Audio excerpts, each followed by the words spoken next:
Amen. Igihe kimwe nari mu bihe bikomeye, nareba imbere nareba inyuma nkabona nta nzira, umva ijwi ry'ihumure rimpamagara, komera shikama, witinya ntacu uzaba, ndi kumwe nawe urarinzwe. Mu bihe bikomeye ni mu ruhande rwawe, ntacu uzaba, ndi kumwe nawe urarinzwe. Haguruka sister, uzamuye ukuboko ndanezewe. Haguruka ma, haguruka. Uretse pa, mu buzima nta kintu ciza nko kubona umukobwa wasinze ari kuramya Imana. Icarire ma. Amen.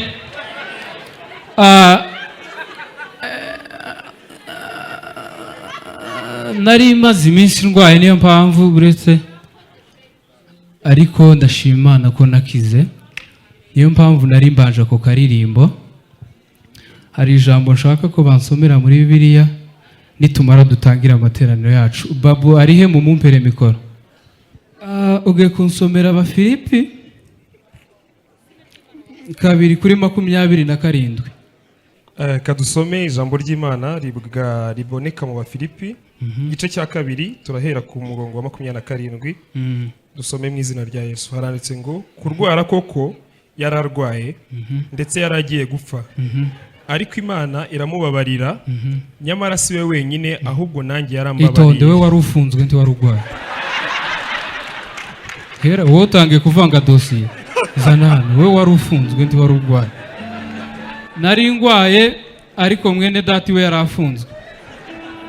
Ariko arakantu ushaka kukubwira. Umva nkubwire rada. Uhaguruka nkubwire. Umva se, hano mfite 5. Nta kuntu nabonye ufite igipfunsi kiri seriye. Nta kuntu wagikubita muyoboke kunda tukareka ko azara 6 pack. Wari warwara nari ndi kuvuga hejuru kuntu narwaye. Okay, wari waje kuri toilette ugakora ibyo ukora, ugeze hagati ukibuka ko nta papier hygienique watwaye, kandi ntuhaguruka ngo uje kwiduka ngo ugaruke, ukavuga ngo ningenda nkagera kwiduka n'ubundi cyo nagwaniraga kiraba carangiye. Kandi wibuke ko mu buzima busanzwe birajenana, noneho ugwaye. Naricaye ndavuga ngo Mana, ubundi kubera ko amasogo isaba ari 2.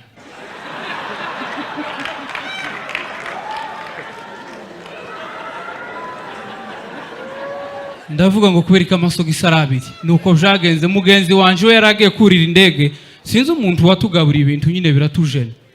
Mugenzi wanje yaragiye ku kibuga c'indege iwagiye hanze, ahageze aja muri toilette, arangije araflashinga bisanzwe. Ako isinza antu mukura kandi iyo flashinze niki kiza kigutera amatsiko kugira ngo urebe.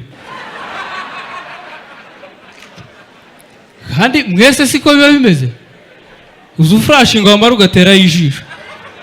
Noneho mu guhindukira asanga ari kamwe katagiye. Kandi kari kamwe. Aravuga ngo reka ntegereze utuzi duke, kandi hanze baza bakomanga. Kandi ari amazi azaza ameze nk'amacanga, ntaza yihuta y'abandi. Hirya amaflashinga undi yayandi yamacika intege, aravuga ngo reka kubera ko ari kano gato reka nkoreshe tuno duke. Arakanda kama kizunguza hejuru, tikarushe kamanuka. Aravuga ngo ibintu yumva ni n'umukobwa ahubwo uri gukomanga hirya. Yigira inama, yipfuka ikoti mu maso, aragaterura agashira mu mufuka w'inyuma. Agiye guteresha bagasanga kujisho kuri visa. Ndavuga hejuru y'iki cyumweru twari mu bihe byiza pe. Hari ibihe bya campaign, ibintu nk'ibyo. Ejo ngiye kuri site imusanze, ngeze mu nzira nca ahantu umukandida wayo nawe yaza yiyamaza ku mwanya wa president pe. Ariko nitegereje neza mbona yambaye umupira wanditseho FBI. Ndawe se uyu none ko aragwanira mu kekire c'Amerika. Ndavuga atari ko reka negere numve. ndegera umuturage umwe aramubaza ngo ese ko perezida Paul Kagame yaduhaye inka, wowe uri mu bintu by'ibimera, izo nka zizorisha ibyo bimera? Aravuga ngo nukuri kw'Imana ntababeshe, nimuramuka mugira icizere mukantora nanje nzatora Kagame.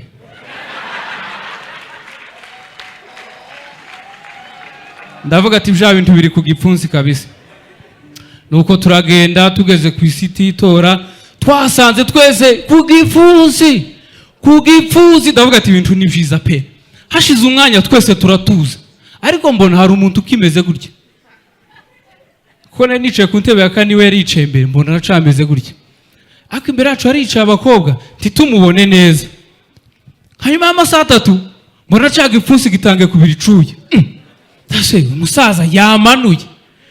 Babakobwa hashida nk'iminota 5 bava mu nzira, dusanga n'umutwe w'umuyoboke umeze gutya. Ndavuga ati umusaza kabisa, manager atoye 100% iwe kabisa. Amen. Amen. Iki cyumweru cyari ciza pe. Twabonye akarasisi, byari bimeze neza. Nyamara sitwe twenyine no mu baturanyi niko byari bimeze. Abaturanyi bashizemo nakandi kantu bamanukira mu mitaka pe. Noneho umwe yaramanutse abanza amazuru ngo ashitse amahoro, ngo mugabo ngo ni igikonyozi kweri, ngo abanje amazuru ngo ariko nta myuna avuye. Ndavuga ati ni sawa. Tukiraho ahita avuga ngo hari abandi babiri bakiri mu kirere. No muri ba babiri umwe yagiye hanze ya stade. Je kumva ngo Korode n'umuhatari kweri, ngo abanje guca voka ngo aze.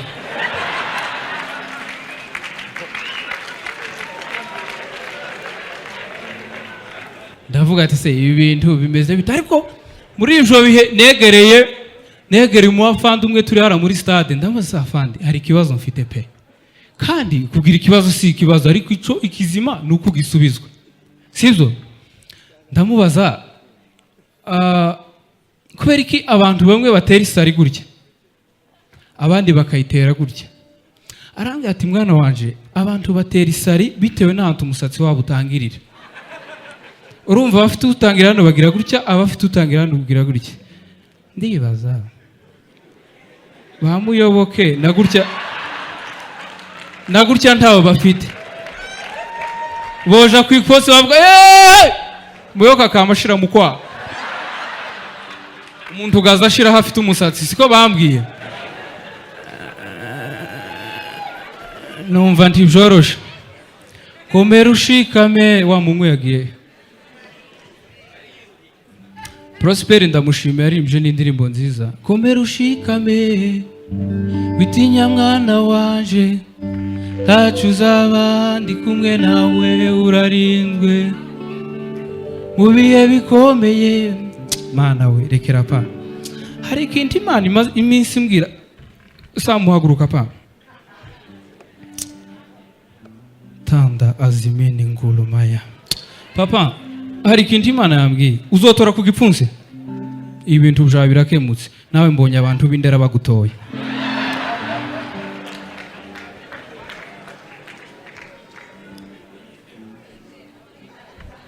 Dani ndagushimira kuburimo hano, ni shema pe.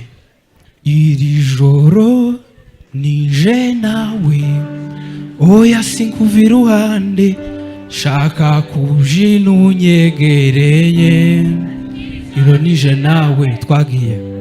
Iri joro ninjye nawe, mu rw'imisozi igihumbi ntawe uhanye nawe. Byina ninjye nawe, uransekera uramurikira, ndagukurikira, uranyegera urandirimbira, ndakwerekera. Abaza kuza baza bavuga ubacisha ahandi, kubimba amatwi tubigira intwaro kwitabaro, kuko uvuga vunika vuga uvugwa igaramiye. Abanyarwanda hamwe ntituza dushima. Dani urumva indirimbo afite z'ibihe byose, ariko mugatangira Dani yarakuze, ngo imboga mbiti ziva mu cungo, ngo akabi ntaho kaja. Dani ni umwana. ariko si umwana wavunitse iryinyo rya mbere ariko rata uri umwana. Dani ni umwana pe, hano ni mu rubyiruko asubusi ndakeka niko ku nshuro ya kane ugiye gutora, dushizemo abadepite ni ya 24. Ariko wenda ikintu nakubwira hano ni abagenzi, ni urubyiruko uzuza, haba harimo abastari, dore batiti n'abastari, ba Nyambo n'abastari, ba Muyoboke n'abastari, urumva barigani n'abastari, ba Ruvuyanga n'abastari, ba Zaba n'abastari, umva ko harimo abastari benshi. Dore n'uyu bamwita Hamuza n'umustari arogosha. Amen. Ninde mushiki wacu wobasha gusoma vuba vuba? Ngwino mfashe. Nyambo nadufashe. Ngwino dufashe ma. Ariko Jihad ari he? Hari ubutumwa Imana yamumpaye ngo nzomuhe, naribagiwe. Pa uri he data we? Haguruka upepera amateraniro. Hari ikintu Imana yambwiye papa, ngo hari ikintu wari umaze iminsi usengera, wagiye za Kanyarira, wiruka imihanda ko igifite, ariko Imana iragikemuye, ubonye amashereka.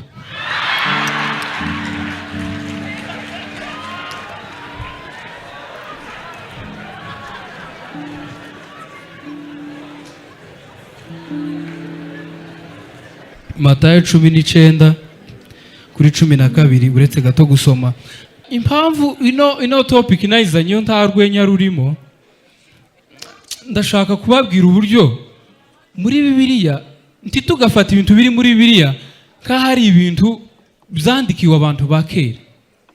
Aha nta bintu bya brage birimo kurasekike. Iyi topic nayizanye kugira ngo izidufasha kumva ibintu byo muri Bibiliya, sibyo? Hamuza natambuke hano, reka nifashisha abantu. Wino we Mikinege, yego uri mubi data we, ariko ntakunda. Ngwino hano pa, Hamuza ngwino pa, hagarara hano nta kibazo. Naye mi nahitaza, ngwino pa, na Hamuza naze gatoya, nutu nakantu gato nshaka kubasaba. Zaba nawe niyegere hano, Zaba niyegere hano, Hamuza ihagarike vuba, ngwino hano pa. Iyi topic hano nta kibazo niho hagaragara neza, niho bababona. Iyi topic nayizanye ntago ari brage pe, niyo kubafasha na Zabana azamuke. Titi nayo nta kibazo ngwino. Ako Titi ntimurebe, Titi ntimurebe. Ni muyumva murumva kwita murebe. Amoni ngana ngwino wanika hano imbere. So wanika mu ntebe ngwino na hano imbere wanike. Izo ndi wobumba rimwe, shi? Wino DJ Sonia. Komana. DJ Sonia haguruka upepera amateraniro ma. Na amateraniro gusupepere. Ayo we Mana we. Ufite mu kanwa heza nanone njya amenyo. Tutuntu tubano harya batwita baby head. Nanone nkubita umutwe ukunda ari twiza. Ijambo agiye gusoma mwumva uburyo ibintu bya kera byagarutse na n'ubu pe. Ni ijambo ry'Imana, iyi ntuze nzoza nkomeza nyikoresha kugira ngo tubashe gukizwa, nta umuntu atakirizwa. Umugabo wacu umwe yagiye muri toilette kubera ko yari umupagani, afata urupapuro rumwe muri Bibiliya arujana muri toilette, agezemo arasoma arafashwa, agaruka adakoze ibyo yari agiye kurukoresha na n'ubu. Ugiye gusoma tuze twumva bano bantu. Matayo 19 kuri 12 twagiye twumve neza. Uke tujane twagiye. Kuko hariho ibiremba byavutse bityo mu nda za ba nyina. Kuko hari ibiremba byavutse mu nda za ba nyina. Hariho n'inkone zakonwe n'abantu. Hariho n'inkone zakonwe n'abantu. Hariho n'inkone zakona ubwazo kubw'ubwami bwa mu ijuru. Rekeraho. Hari n'inkone zikonye kubwazo. Abantu babuze n'uwo bashinja inda muri mwese. Umve amaso. Murakoze cyane.